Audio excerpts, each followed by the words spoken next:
also want to thank all of the elected officials and folks who are running for office who are here, who are not up on this stage right now. So I'm going to go through a quick list, and you're welcome to raise your hand. We've got, let's see, running for Colorado State Board of Education, you've got Kathy Gebhardt. Running for CU Regent, we have both Charles Johnson and Elliot Hood. There they are. Welcome. Running for, yeah, what an entrance. Running for re-election, we have our county commissioners, unopposed, Claire Levy and Marta Lochamin. Running for re-election unopposed, we have District Attorney Michael Doherty.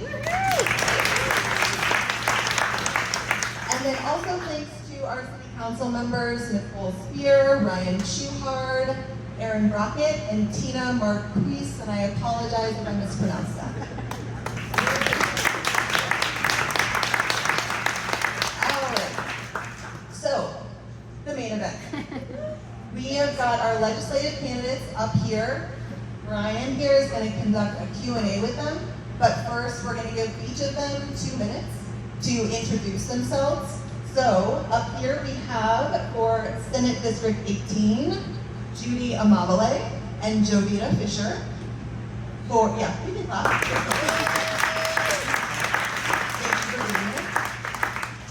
For House District 10, we have Junie Joseph and Tina Mueh. And then for House District 49, we have Lesley Smith and Max Woodfin.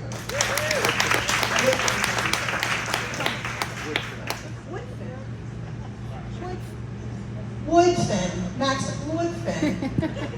My husband's name is Jonathan Woodard, so that's, I guess, how I got that. All right, so I'm not going to take any more time. I'm going to hand this over to Brian, and we're going to get to hearing from these fabulous candidates. All right, thank you again. We have a different register of voice. Are people okay with the register of my voice and volume and things like that? What's that? We got a seat up here if anyone wants to come on up here. All right, so on to the main event. Again, thank you to all the candidates, elected officials who are here. But we're going to start things off by giving each candidate a 2-minute opportunity to introduce themselves, and then we're going to move into the questions that you all submitted. We're going to try to get through about 2, maybe 3 of them at most, depending on how it goes. Both members, both candidates will have an opportunity to respond to each question, and they will get 2 minutes each for those. So we're going to start off with Judy first to introduce herself for 2 minutes. Oh, right. And Andrea here is going to keep time, so when a yellow comes up, you've got a minute left. When an orange comes up, you've got 15 seconds left, and when a red comes up, it's time to stop talking. Okay? All right. We can review that too. Okay, thank you so much, and I just want to say thank you to the Boulder Progressives for putting this on, and what a great crowd. Thank you guys all for being here. It's a beautiful day out there to ride on a bicycle or hiking, and you're here, and I appreciate that. We all appreciate that. I'm Judy Amabile, and I'm running for Senate District 18. I have been in the House for the last 4 years, representing House District 49, and have worked on all kinds of legislation, from climate, energy, and environment. I've worked on mental health, and I think a lot of you are familiar with my story about mental health and why I'm so interested in that. I've also oddly worked on fire insurance, gun violence prevention, and one of my friends from the gun violence prevention world is here and helped me knock doors today, because this is a huge passion for both of us. And, you know, I come to this work, I have a very serious frame. I take this job to heart, and I work on it every day. And I am building on things year over year as I do this work. And so one year maybe you pass the study, and then the next year you get the study, and then the next year you run legislation that takes what was in that study and implements it. And I can give you a lot of examples of that, but it isn't ever a one and done. And I really hope that you all will recognize the work that I've put in and the dedication that I have to this community, and ask you for your vote for Senate District 18. Thank you.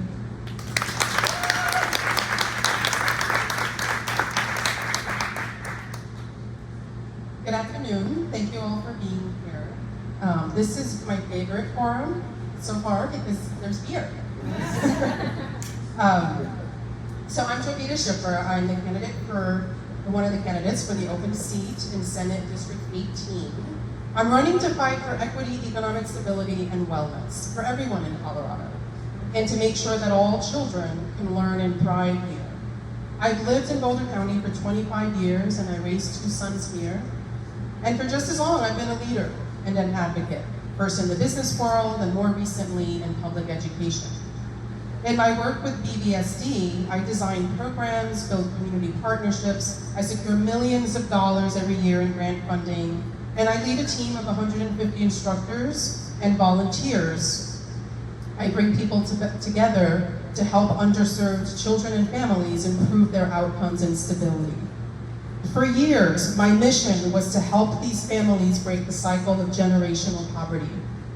What I learned is that poverty is not the root of the problem. Our broken system is. Poverty is a symptom of systems that aren't working.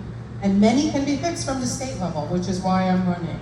As senator, my top 3 priorities will be outcomes. Outcomes that I hear residents of SD 18 want most, which is equity, economic stability, and wellness. And every bill that crosses my desk, I will ask myself 3 questions. Will this policy increase economic security for the people of SD 18? Will it be applied fairly to all of the constituents?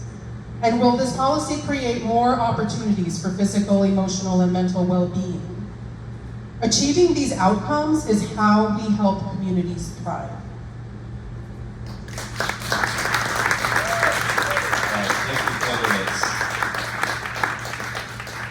I'm going to do my best to try to improvise and synthesize from across different questions that you all asked here. So for our first question to our SD 18 candidates, what initiatives would you support to help Boulder's zero carbon and resource conservation goals? We'll start again with Judy here. Okay, thank you. And is this 2 minutes or 1 minute or, okay, thanks. So this session, we ran a lot of housing bills. And the reason why that's so important is because if we can get more people living in walkable neighborhoods, we will reduce our carbon footprint and our transportation carbon nightmare. And the bill that I ran was about accessory dwelling units. And a lot of people are talking about, well, that's kind of a modest thing, and in some ways it is. But also it's a pretty consequential policy to say that every city in a metropolitan area has to allow use by right someone to be able to put an ADU on their property. It's a personal property right. It's also a housing opportunity. And we're going to create a lot more housing across our state with that policy.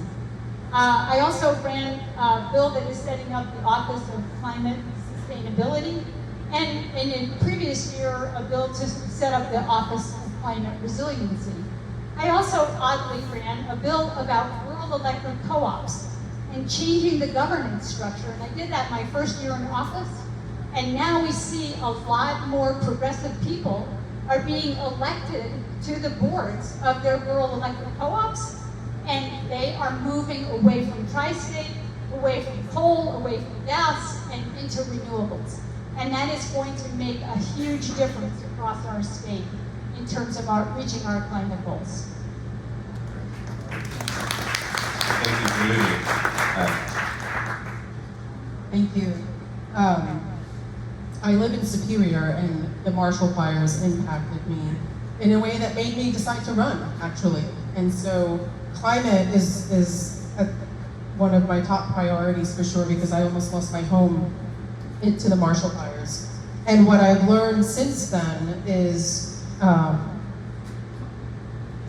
we really need to focus on mitigation in reducing greenhouse gas emissions, of course. We can't stop trying, even though some of the scientists I've spoken with say we really need to move more towards resilience, because not everyone is as compliant with reducing greenhouse gas emissions. And so focusing on mitigation and adaptation, I wish there had been more preparedness. I think we have an opportunity moving forward around resilience and making sure that we are prepared for the climate crisis that is going to continue. And I think we can build better in a way that we don't have as much damage caused from climate events. I wish we had had better evacuation procedures. I sat in my car for 90 minutes with my children trying to leave Superior. I got a block down the road. And so I tell you these stories because we're all Democrats here and we're all gonna have very similar answers, but I want you to know that what I bring is a lived experience, that I'm doing this for my children and other children and the future that I want them to have. So. All right, thank you. For our next question here, this has been a major accent for both of your campaigns. That what will you do to improve mental health care and services, and what can be done at the state versus the local level? Thank you so much for the question. So I think most of you know I have a son who has schizoaffective disorder, which for those of you who don't know, that means you're lucky that you don't know. It means schizophrenia and bipolar disorder. He also has co-occurring substance misuse disorder. He's been homeless on the streets here in Boulder. He's been criminal justice involved. And it has really opened up a window for me to see how all of these systems are failing people who have serious mental illness. And I have connected with hundreds of families. I get a call every week from a desperate family member who does not know how to help their person. My legislative aide, Robin, who's here, has spent hours and hours and hours on meetings with people. And what we have to do is set up a continuum of care. We need hospitalization. We need residential step down and step up. We need acute care. We need long-term care. We need a system that meets people where they are and treats people for the thing that they need. And there are people in our state who need probably to be in some kind of a setting for the rest of their life. And there are other people for whom a hospital stay of a certain duration might help them move into needing supportive housing, long-term supportive housing, and then they can be a productive member of our society. But what we're doing right now is consigning people to our jails and to our streets. And this is not a kindness. So I have run 22 bills just on this topic. We have built 125 residential step-down beds because of my efforts, and we are going to do more.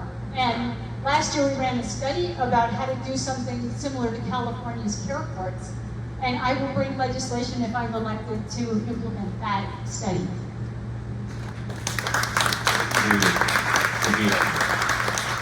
Thank you.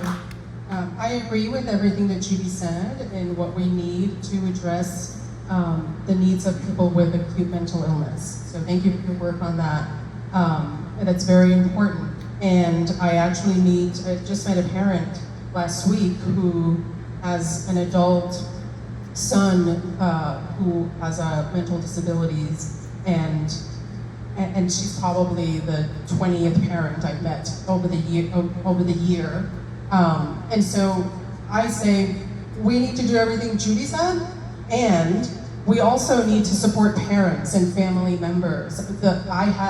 My sister actually has a son that has the same diagnosis as Judy's son, and my sister passed away, and then her husband passed away last year. And one of the difficulties is how do we plan for our adult children beyond our lives if they need long-term care. So that's very important. I've also been working with children and young people for the last 12 years in the education system, and what I hear most from teenagers, even though they can't vote for me yet, they ask for mental health. I've met with so many young high schoolers and college students, and high schoolers in particular ask for more access to mental health support. So while I believe we have to absolutely have support for acute mental illness, we also have a whole spectrum of all the stages that can occur and maybe be prevented or mitigated before an acute diagnosis. And so I believe in proactive and preventive measures, especially for children. I learned things when I was 44 that I could have learned when I was 9, which is just about emotional wellness, picking good friends, right? Stop hugging porcupines, I like to tell kids sometimes. And so I think it's a full spectrum of making sure that we always have access to mental health support at every stage of our lives. All right, thank you both. So our third and last question here is on this matter of state versus local control on things like land use. And so what are your thoughts on bills like Senate Bill 213 and similar kinds of efforts to try to balance this the difference between state versus local control, and how do you strike that balance? Yeah, thanks so much for the question. So last year I supported 213, and the bill got heavily amended. It started in the Senate, it got a huge haircut before it made it over to the House, and another huge haircut in the House, and then it died on the floor on the calendar in the Senate. So this year we brought it back in pieces, the ADU, the transit-oriented communities, the occupancy limits, all as separate bills. And we have asked local governments to do more about housing, and they have not done it. And so, yes, we could say, yeah, local control is great, but we like local control when we like it, and we don't like it when we don't like it. And our local governments throughout the state haven't done an adequate job of building the housing that we need. And so there is a role. It is a matter of statewide concern that we address our housing crisis. And I think the bills we brought this year were thoughtful. They were well stakeholdered. I know the ADU bill, I started working on it the day the session ended last year. And so what we brought was something that had a good balance of state mandate and local control. And I believe that they also accomplished that with 1313 and occupancy limits and the just inequitable work that happens if you limit occupancy based on familial status, that it hurts people, and it is illogical. And so we got rid of that too. And I feel really good about the work we did, and I'm very, very proud to have brought the ADU bill, and I'm really looking forward to working on housing next year as well.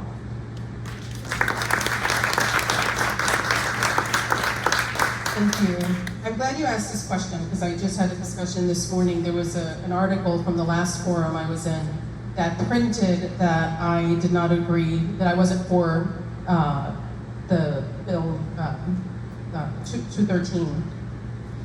And what they didn't add was the other sentence I said after that. And so I've had people ask me, like, wait, you're not for like housing? And of course I am. I mean, I have all the values of a Democrat, and absolutely we need more affordable housing options. What I didn't like about 213 was it failed.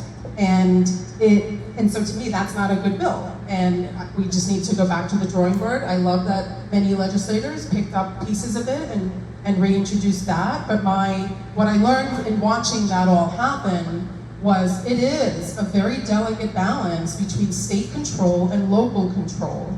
And especially as I have met so many elected leaders at the local level, no one likes to have rules shoved down their throats, right?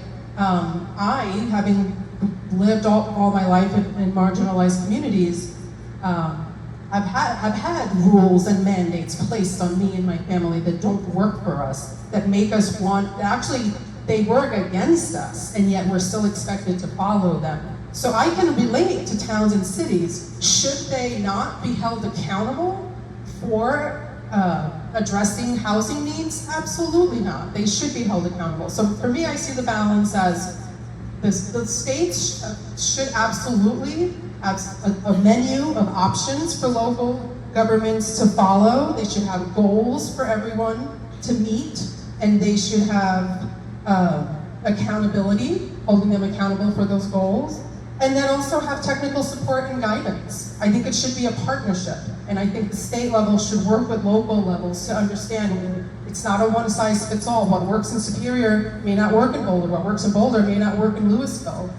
And so I think it's a delicate balance, and it's absolutely doable, but it shouldn't be one having extreme power over the other. That never works. I've lived it.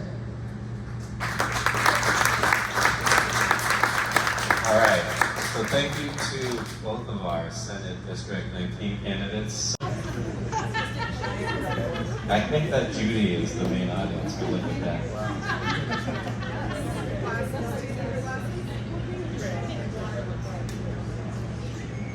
All right, well, thank you both, to Junie and to Tina, for joining us here. So again, we'll do it as we did with the previous set of candidates. We'll have Judy give a 2-minute introduction, Tina will have a 2-minute introduction after that, and then we'll get into the question kind of format. So, any questions? Thank you so much. Good afternoon. It's a pleasure to be here with all of you. And thank you to the Boulder Progressive for putting together this wonderful, wonderful event. Again, my name is Junie Joseph. I'm the current state representative for House District 10. Many of you know me. And yes, I am a progressive. When I ran for city council 4 years ago, or just about 4.5 years ago, I promised to you that I would run on socioeconomic diversity, on the idea that everyone deserves a seat at the table, and I would be fighting for every community member, which I have done. On city council, I fought for housing. On city council, I also fought for the living wage. On city council, I fought for the climate. I was the only council member who voted to continue with the municipalization process. And I was the only, actually one of a few council members who voted to increase the minimum wage here in Boulder. At the state level, I told you I would fight for LGBTQ plus rights, housing, environmental legislation, and a few other issues as well. All things that I've delivered on, and I will continue to deliver for you. I passed 36 bills over my first term in the House, all covering all the issues that I made promises to you about. So I have made promises and I've kept all of them. Please vote to re-elect me, Junie Joseph. Thank you.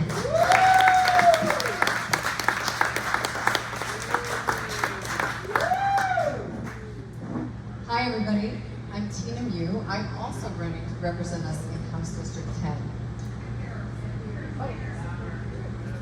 Is that, oh, okay. All right, so I am a public servant. By its nature, public education is service to the community. So I am a public servant, and I am dedicated to collaboratively working toward practical improvements to our systems and our programs. It has been my life's work. My actual career and my passions have all been about breaking down barriers and making sure that I increase access to opportunity for so many, for kids here, for women. I'll just tell you a little bit about my background here. So I just finished 30 plus years as a middle school science teacher at Centennial Middle School. I'm a scientist. I have a doctorate in plant physiology. I have worked on the board of Planned Parenthood of the Rocky Mountains and chaired its political action committee. I was a trustee for PARA, which is our Public Employees Retirement Association, safeguarding the well-being of hundreds of thousands of public servants here in this state. I am a public servant. I think it's important that our representative have these experiences, this deep, meaningful work in areas that our community really cares about. In science, in education, in reproductive rights, in workers, affordability, and long-term sustainability and well-being in our community. And so I ask you to consider your representative, and who do you want to represent you? I want to represent all of us in House District 10, not just a few of us and not just a subset, but all of our voices. Thank you very much. Thank you. For this first question, the question asks, as a person dependent on transit, what changes would you like to see in how we go about governing public transit, funding public transit, and enabling and allowing public transit? So we'll start with Junie, and I'll try to alternate this time, so thank you. So Junie will go first. Thank you. I sit on the Environment, E&E, Energy and Environment Committee. I fought actually pretty hard to get on that committee because I know that's something that you care deeply about.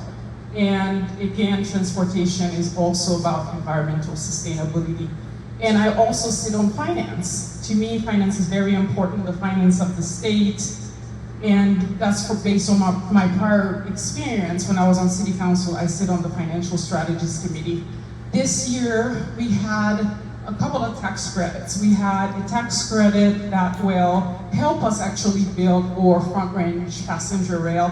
We're putting $3 fees on rental cars, and that money will be set aside for a federal match in order to start the journey to build our front range passenger rail. In my understanding, the first leg will start sometimes in 2027. Again, I fully supported that particular bill, and I will definitely continue to support other bills that are coming forward.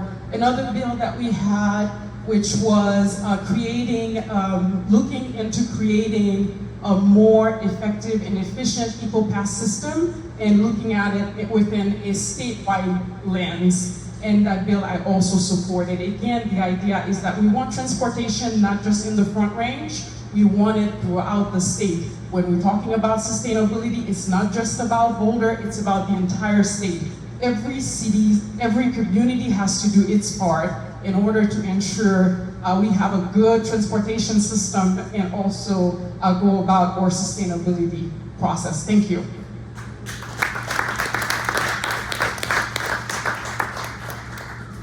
So I am a fan of walkable neighborhoods that have services embedded in the walkable neighborhoods. And I have been walking around in neighborhoods in Boulder, and some of which are not walkable, a lot of which are not walkable. And so that's what I think we have to move toward, because that will discourage our dependency on cars, right? So I'm actually really interested, and this is still a question for me, but I'm interested in zoning, the kind of zoning that we have here.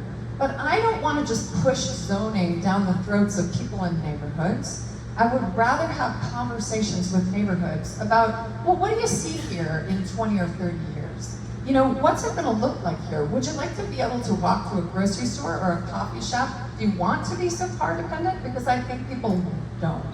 I support things in this city, like our core arterial network plan to make safe biking and walking spaces for people who want to get out of their cars. And more people now, because we have electric bike options and all kinds of things. I mean, this is exciting. I want to get out of my car, right?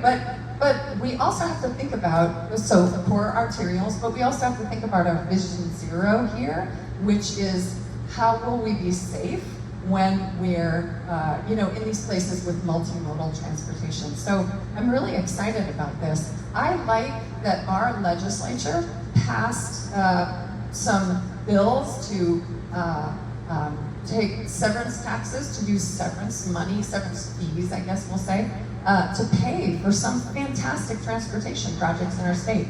I like rail. I grew up in Colorado Springs and I go there all the time. It's a horrible commute. I can't wait till we have rail all along the Front Range. And so I'm a fan of that as well.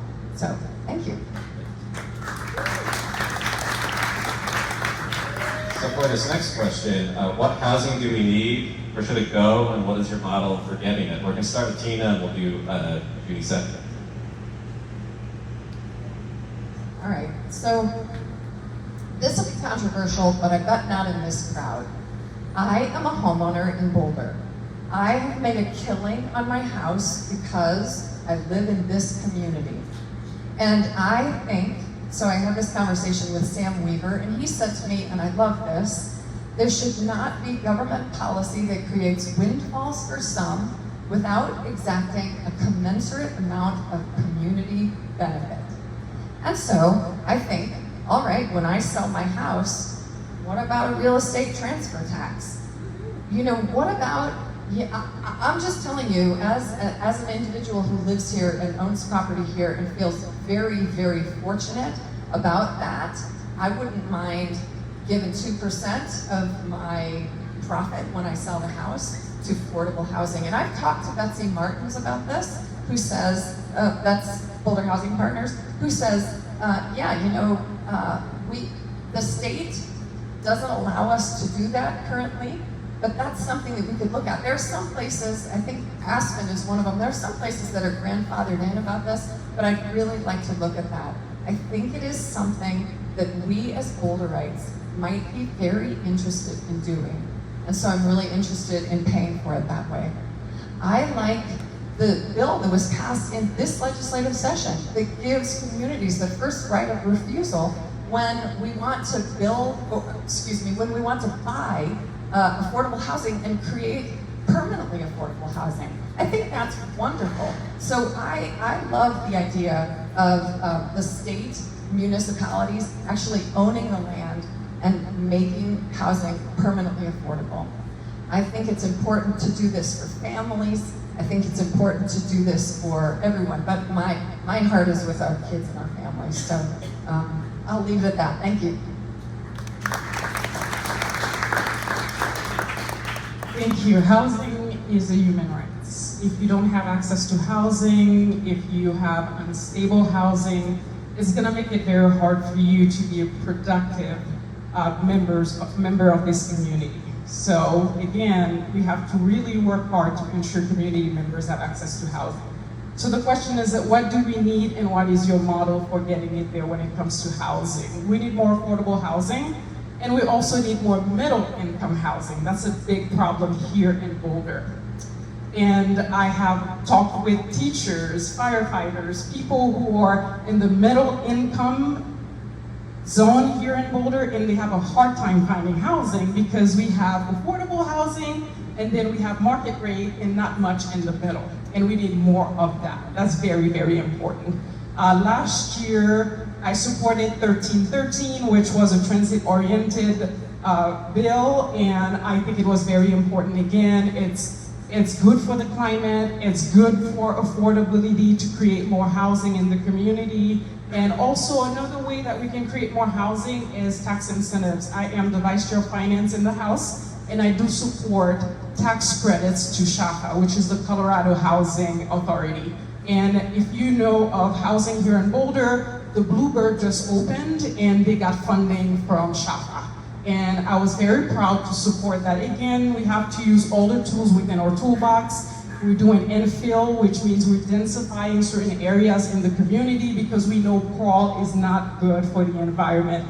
Again, we have to find different ways to fund housing through incentives such as tax credits, and also, again, liberalizing some of our land use policies here in Boulder, of course, with the support of the municipalities. But the comment I wanted to make, at the Colorado State House, we are very lucky. Boulder is often, very, very often at the table.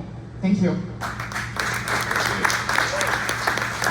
And then for our last question, what can the state do to protect and advance labor rights in Colorado? What can we do to improve labor rights for workers in Colorado? Well, thank you for this question. I mean, I fully support labor. I am endorsed by many, many labor organizations, and labor, they do different things. Different labor groups have different interests at the state capitol, but I fully support them. There was a bill, a wage step bill, I learned about actually last year during one of my town halls. A group of labor organizations came to me and they were like, hey, we have issues when it comes to contractors, we're not getting our wages. through wage theft, can you help us? And then I find out that this bill was being introduced, and it did pass, and it went to the governor's desk, and it was not signed, but I was one of the strong supporters of that bill. And also, I had talked to our Boulder area Labor Council president as well concerning changing some of the rules around labor to ensure that more communities actually can increase the living wage here in Colorado. Again, labor is about democracy, because ultimately we know corporations, they make a lot of money and they have a lot of power. Even at the Capitol, they have lobbyists that they pay big money to come and advocate for them, who advocate for the people. They advocate for themselves and through good legislators as well, but ultimately we want to make sure that they continue to have the power to organize, and I will continue to support them and support legislation that ensure that they have that power to organize, and also keep the door open when they come to us as legislators to support them. Thank you.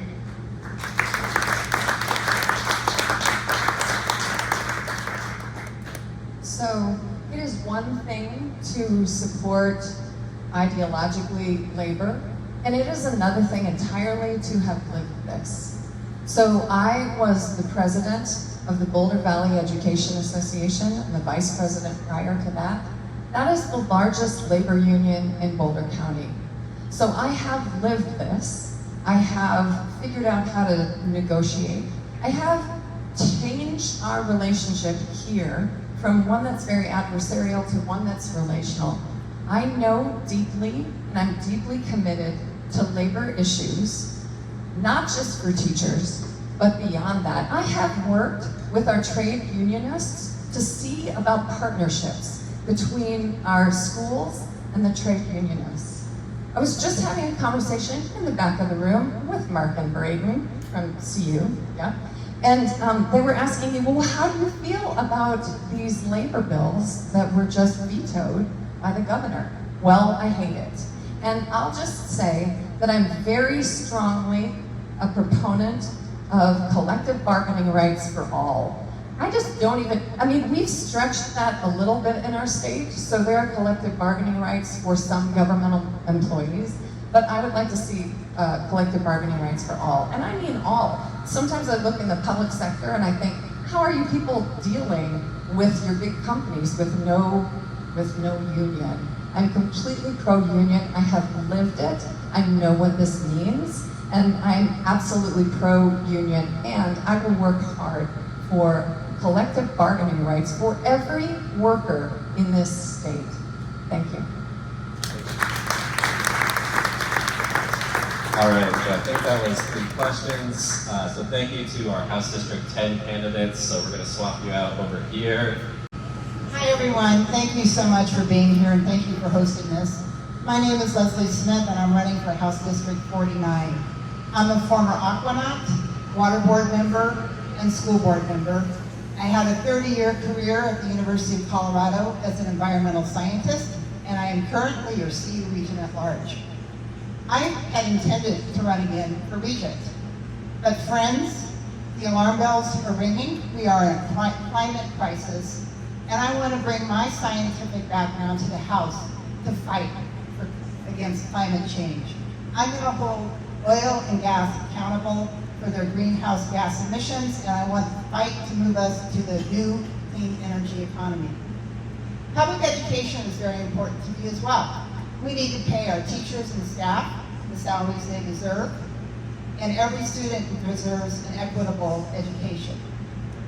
And also, for too many, a college education is just out of reach because of high tuition and high housing costs, yes. So I'm going to fight for better funding for K-12 and higher education. Affordability is an issue across the district and across the state. Affordable housing, affordable health care.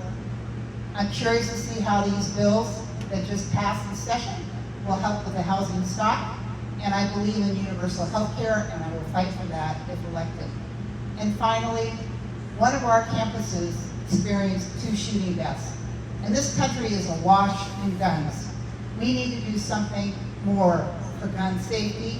The state has done a lot, but I will fight to do more. So these are my passions, and where I can lend my expertise, but it's more important that I hear from you and what issues are important to you. So I'm looking forward to hearing your questions, and when it comes to June 25th or even before, ballots go out next week. Remember Smith, common name, uncommon leadership. Thank you.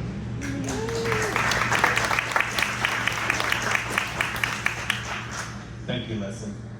And thank you, Boulder Progressives. I am an unfamiliar face to a lot of you, so I hope in the next 15 minutes you'll get a chance to know who I am. I'll start with my name, Max Woodfin, and I'm a mountain resident near Gold Hill, hoping to represent a district that is about 80% mountains.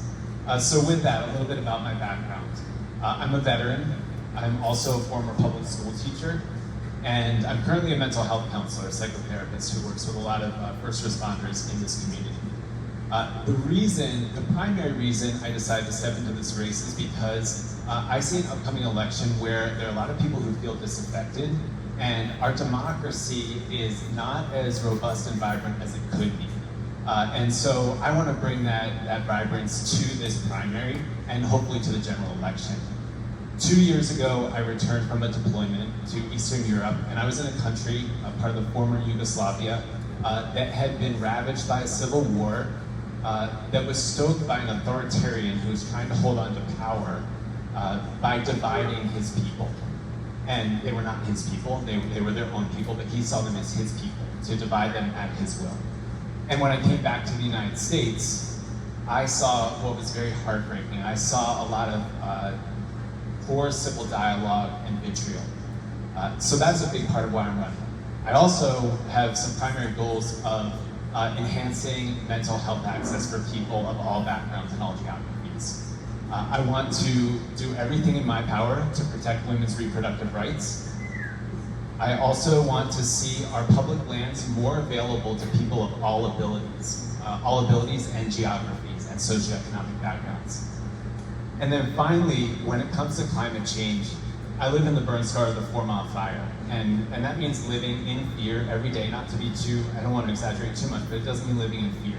And so I want to bring local respite for people who live in fear of climate change disaster. Thanks a lot, I appreciate your time here. Thank you both. For this first question, could you please describe your relationship with the LGBTQ plus identity communities and how you might think about passing state level legislation that works to protect and advance their interests? We'll start with Lesley. Great, thank you for this question. I have been a long time ally of the LGBTQ plus group of people. And when I was on the school board, we actually passed a policy to protect these students, faculty, and staff in this community. And we were probably one of the first school districts to do that. So I'm very proud of that work. When I first ran for regent 6 years ago, Brianna Titone was running at the same time, and she was facing a lot of hateful rhetoric and so forth. So one of the first people that I met after I was elected, and she was elected, was Brianna. And we became good friends. And one of the questions I asked her was, how do I know what pronoun to call somebody? Because at that point, that was becoming really an important issue. And she just said something simple. She said, just ask them. And I thought, okay, easy enough, so that's what I started doing. Brianna has faced a lot of hatred in the state house, and so when I decided to go and run, I asked to meet with her because I felt like she needed a big hug. And she was really not doing very well, so I was glad I met with her, but she was the first rep that I asked for an endorsement. And whenever she's running bills that has something to do with CU, she always comes to me to ask what sort of impact they would have. So I think all of this shows how much compassion that I have for the LGBTQ plus community. Thank you.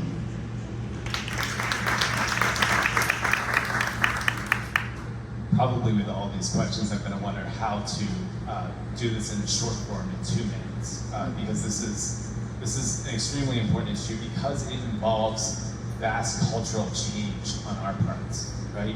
It involves a lot of introspection. Even for those of us who want to think of us as good allies, it means a lot of deep introspection into our history, how we were raised, how we were influenced by the culture around us, and what are those deep biases that we need to continue to unseat. So in response to part of this question, I want to say I want to continue to be an ally, but I want to learn how to be a better ally. And so as a legislator, that means I'm not going to have all the answers. I'm going to need to go to the community to ask for guidance, help in shaping legislation that's going to aid, protect, support the LGBTQ plus community. With that said, I see a big role of restorative justice at the state level for crimes committed against the community. So restorative justice, absolutely, I'm a big fan of restorative justice. I think it means we bring introspection into the justice system. And then another anecdote I'd just like to bring. So a couple weeks ago, I was out of town on a training with the National Guard in Vermont, and in their armory, in their new military mountaineering school of warfare, I know that's not a word that people like here, but that's where I was. There was a gender-neutral bathroom. In fact, all the bathrooms were gender-neutral. The Vermont Army National Guard has gender-neutral bathrooms. If they can do it, we can all do it. It's okay.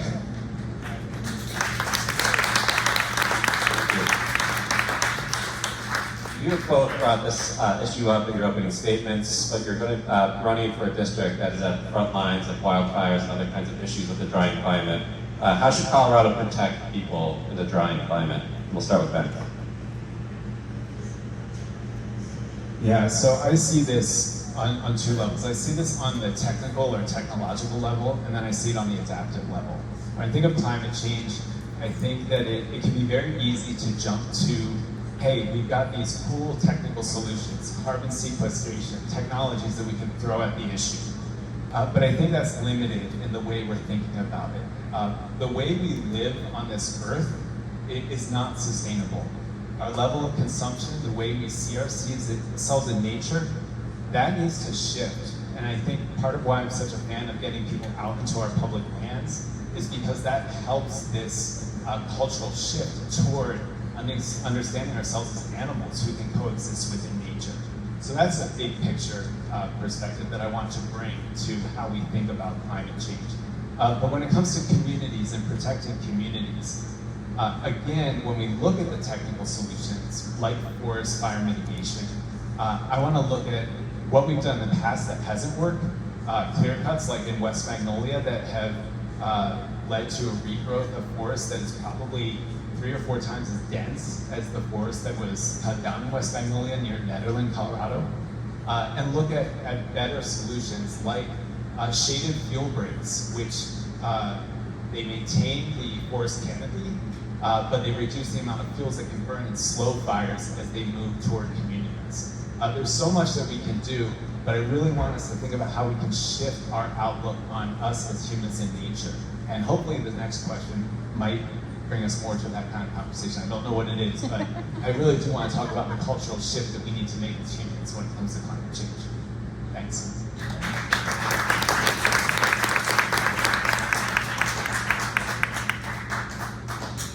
This district is very large geographically and pretty diverse, but as I've traveled around over a year now talking to people, the same issues in Boulder were the foothills in the west, up into the mountains, is forest health, fire mitigation, concern about insurance for their homes, because a lot of insurers are now leaving the state. And so those are all things that we have to keep in mind. And of course, climate change is the big driver of this. And I'm running because of climate change.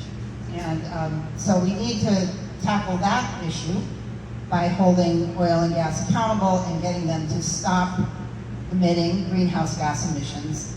And then we need to cease oil and gas activity and move into a clean energy economy.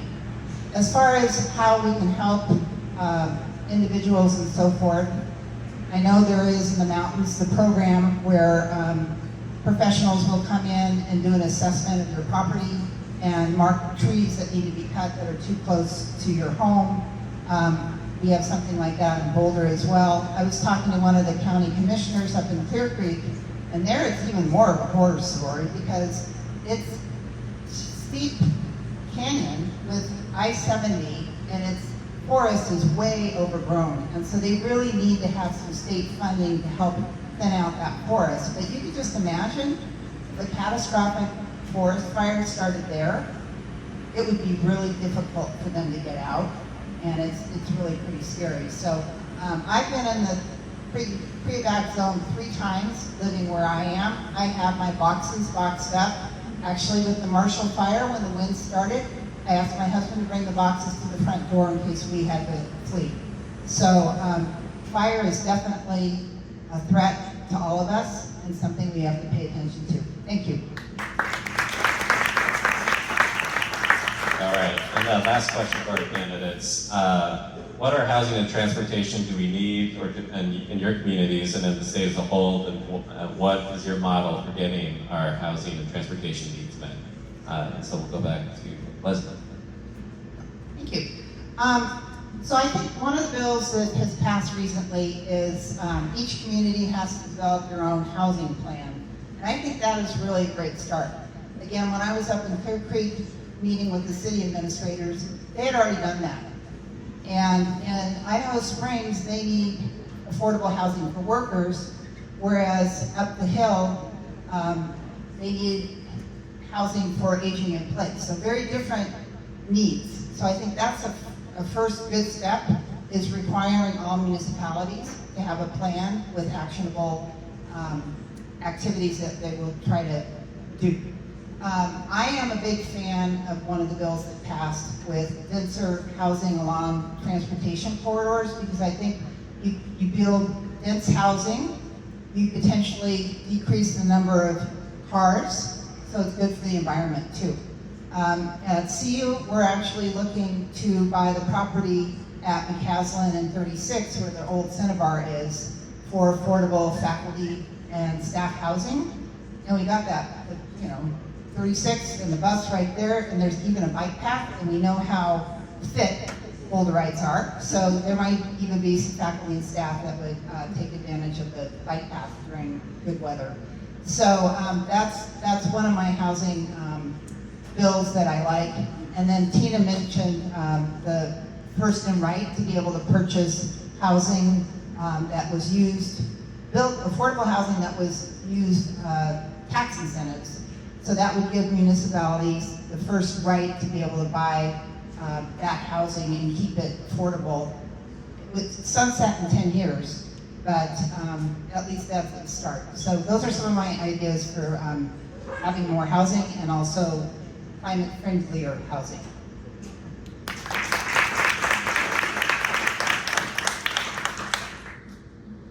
Housing and transportation for a district like District 49 is quite complex because we have terrain, topography that means a lot of people live either within the provincial last mile or proverbial last mile, or beyond the last mile, where they are unable to get the resources they need in adequate time, whether it's healthcare resources, power resources when Excel shuts power off for 3 or 4 days. So I think about this from the mountain perspective. I do have a bias towards the mountains because that's where I live. But when it comes to transportation and housing, I think about people who have are less able to get the resources they need in a timely manner. And so when it comes to housing, I think we actually have a lot of housing that could be available to people, but it's vacant. When you walk around a town like Netherlands, there are a lot of vacant homes that have been bought up by outside investors. And gosh, wouldn't that be amazing if we could find a way to get that housing for people? Because I also believe that housing is a human right. We rely on people's labor in towns like Estes Park, Netherlands, these mountain towns where tourists come and go, provide a vibrant economy.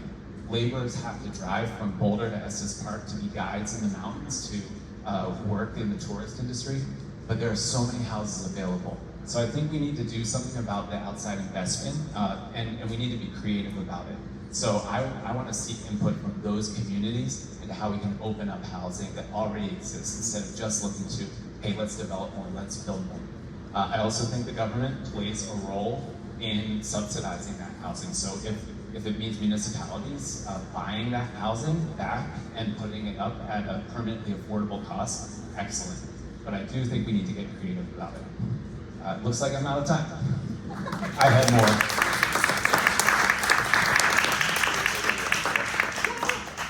I'm going to hand it back over to my co-MC. Thank you again to all of our candidates. Another round of applause. All right, thanks everyone for showing up. Thanks to all of our candidates. Thanks to all the other candidates that didn't get to speak. You're welcome to hang out, go out and get a beer, and talk to these folks. You just heard their answers to some of these questions, and I'm sure you have more questions. Be sure to check out boulderprogressives.org for our voter guide. You will get your ballots on Monday, and they are due by June 25th. So I'm sure you have lots to still learn, and I think that's it. Anything else? Great, cool. Thanks for being here.